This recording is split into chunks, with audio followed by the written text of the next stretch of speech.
New details today on the horrific weekend crash on I-89. A man driving the wrong way on the interstate crashed into several cars, killing 5 teenagers, injuring 5 others. Right now, Chittenden County State's Attorney T.J. Donovan is holding a press conference. Let's listen in. The arrest warrant was for 2 charges. The first being the aggravated operation of another motor vehicle without the owner's consent for allegedly stealing a Williston police cruiser and driving on Interstate 89.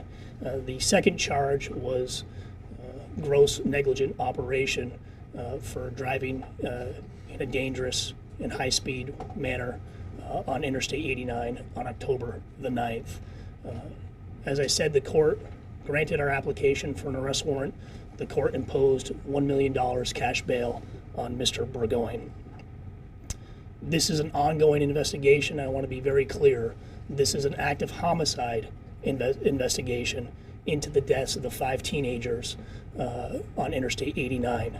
Mr. Burgoyne is the primary suspect in that investigation. We will continue to update the community in regards to the investigation later this week. I would say if anybody has any information regarding Mr. Burgoyne and his whereabouts and actions on October the 8th, please contact the Vermont State Police. This is the priority for the Vermont State Police, for my office, and I believe the state of Vermont, this homicide investigation into the death of these 5 teenagers. Mr. Burgoyne has a open domestic assault charge that's currently pending in Chittenden County Superior Court. That case is scheduled for jury draw this November. It stemmed from an incident that allegedly occurred in May of 2016. There is also an active relief from abuse order against Mr. Burgoyne that was issued in May of 2016 as well. And in late September, the family court, in a parentage proceeding, awarded custody of Mr. Burgoyne's child to Mr. Burgoyne's ex-girlfriend. As I said, this case is a tragedy, and I'm not sure there's any words other than that we collectively offer our condolences to the families of the deceased teenagers, as well as to the community. We will continue to work diligently on this case, and we expect to have more of an update later this week in regards to the homicide investigation. We're happy to take any questions you may have. Why has Mr. Burgoyne not been charged with homicide yet? The investigation is ongoing. We want to make sure that this investigation is done in a thorough manner, that we answer all our questions before filing that charge. We've had a lot of major cases in this office, but this one, for a lot of reasons that I think you all are aware of, certainly this is the top priority in the state. We want to get it right.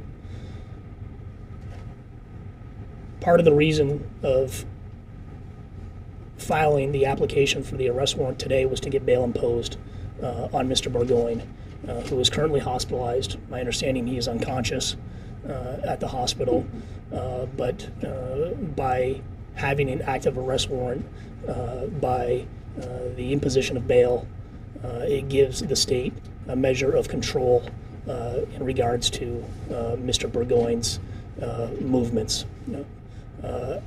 Mr. Burgoyne does have a criminal history. He had driving under the influence charge from the state of New York, I believe from 2002. He had an incident in Massachusetts, I believe in 2014, that is unclear what the ultimate disposition was based on the criminal record history. So you're saying on the record, for me this is the first time hearing it, that he is officially the driver of the vehicle? What I'm saying is that Mr. Burgoyne is the primary suspect in the homicide investigation in the death of the 5 teenagers that occurred on the early morning hours of October the 9th on Interstate 89 in Williston. Was the truck registered to Mr. Burgoyne?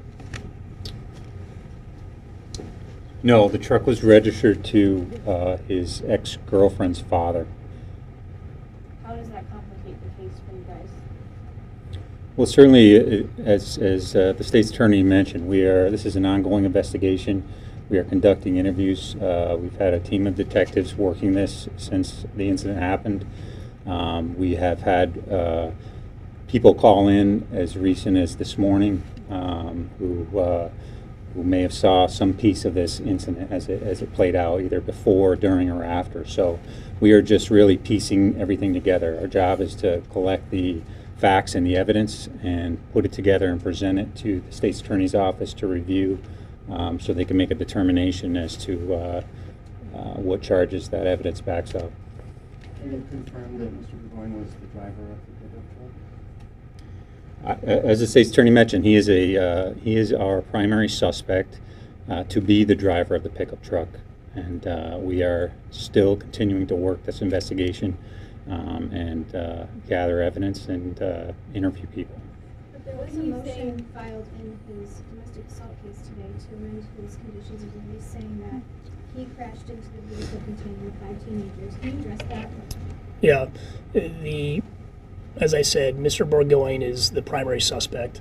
The purpose of that motion, the purpose of the arrest warrant, again, was to bring facts to the court's attention, to request new conditions of release, to request the imposition of cash bail. Again, Mr. Burgoyne is the primary suspect, and the imposition of bail, the imposition of conditions of release allows the state a measure of control that otherwise we did not have.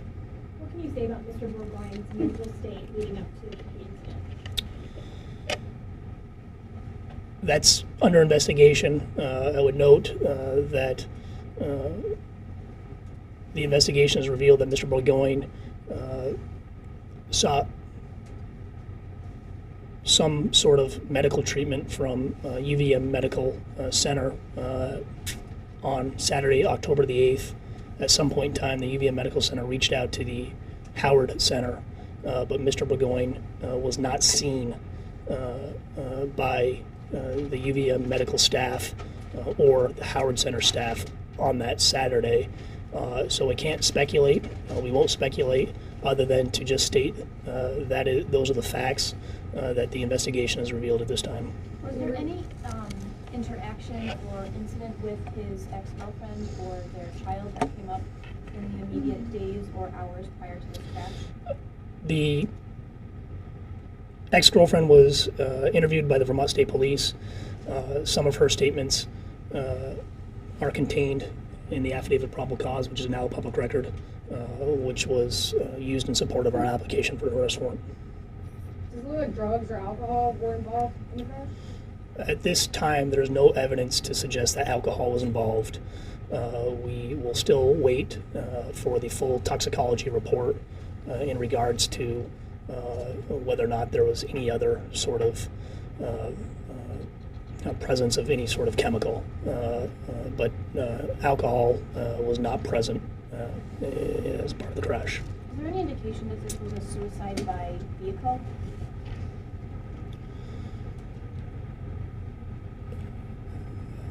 I would not classify what occurred on Interstate 89 as an accident.